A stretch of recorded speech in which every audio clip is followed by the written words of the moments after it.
అందరికీ నమస్తే. మనకు అమరావతి నుంచి నాగమల్లేశ్వర్ గారు ఇక్కడే ఉన్నారు. ఆయన 10వ తరగతి వరకు చదివారు. కొన్ని అనివార్య కారణాల వల్ల కొన్ని సమస్యల వల్ల ఈరోజు ఇక్కడ లక్ష్మీ నరసింహస్వామి సన్నిధిలో ఆ దేవుణ్ణి స్తోత్రం చేసుకుంటూ యాచన చేస్తున్నారు. నాకు ఇద్దరు మోపులు, ఇద్దరు ఆడపిల్లలు. మీరు ఈ పద్యము ఇవన్నీ ఎక్కడ నేర్చుకున్నారు? మొదటి నుంచి నేను బ్రహ్మంగారి నాటకం వేశాను. బ్రహ్మంగారి నాటకం. అచ్చా. ఇవి పద్యాలు ఇవన్నీ కూడా పద్యాలంటే ప్రేమ నాకు. అవునులేండి. ఇక్కడ ఎంత ఉదయం నుంచి ఇక్కడే ఉంటారా మీరు? భోజనాలు అవన్నీ వెళ్తానండి, అమరావతి పోయి మళ్ళీ వస్తాను. మళ్ళీ అమరావతి పోయిస్తారు. మరి స్వామి గురించి ఏం చెప్పదలుచుకున్నారు? మీనమై జలధిలో మేనును తడియక వేదములు తెచ్చిన వేల్పువాని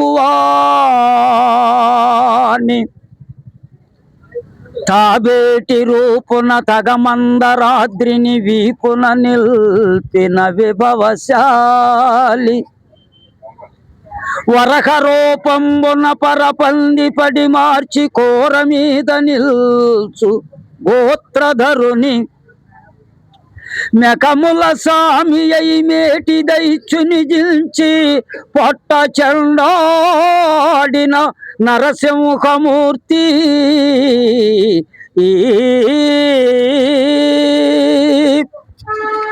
స్వామివారి గురించి పద్యాలు పాడుతూ అందరినీ తన యొక్క గాత్రంతో మంత్రముగ్ధుల్ని చేస్తున్నారు. మరి వారికి దేవుడు చల్లగా చూసి ఆశీర్వాదం కలిగించాలని కోరుకుంటున్నాము. నమస్తే. నేను మీ కాజా హుస్సేన్, క్రాంతి కిరణం. నమస్తే. నన్నాళ్ళు నీ భజన చేసేదము కాని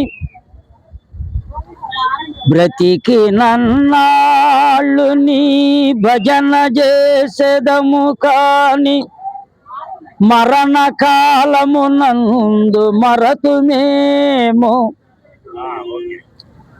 ఆవేళ యమదూతలాగ్రహంబున వచ్చి ప్రాణముల్ పెకలించి పట్టునప్పుడు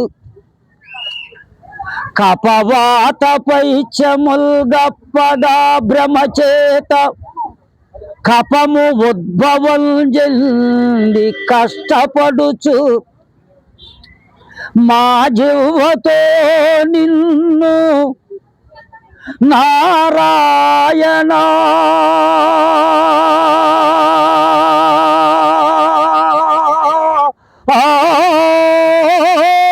ఆయనో అని పిలువగలమో మేము పిలువలేమో నాటికిప్పుడు చేసేదము నీ నామ భజన దయచేసి దరిచేరి వినవయ్య భూషణ వికాస శ్రీ ధర్మ పుర నివాస దుష్ట సంహార నరసింహ దురిత దూరా